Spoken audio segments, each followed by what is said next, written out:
कैसे सब। तो मुझे बहुत ज़्यादा जुकाम है तो मैं अपने लिए कहवा बना रहा हूँ। ये मैं आपको बनाने का तरीका। सबसे पहले हम पानी में डालेंगे दालचीनी, जो कि मैंने इसके अंदर डाल दी है।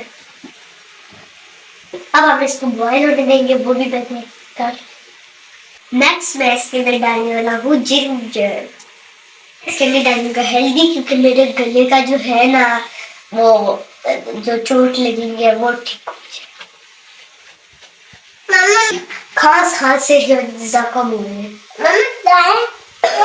आपको टेस्ट बढ़ाने के लिए इसके अंदर शक्कर डालें या हनी डालें। मैं कुछ भी हनी डालूंगा। मम्मा मेरा हाथ जल देगा। तो अब हम इसको कप के अंदर पोर करेंगे। यार मेरा हाथ जल्दी गिला है। खुशबू तो बहुत अच्छी है, वैसे मुझे आ रही थी। चलिए हम इसको थोड़ा सा ठंडा होने देते हैं। इसको ट्राई करता हूँ बिस्मिल्लाह करके। बिस्मिल्लाह।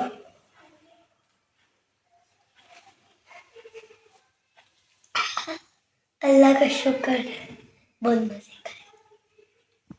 तो आप लोग भी इसको पीना चाहते हैं तो जरूर पीना है। Thanks for watch.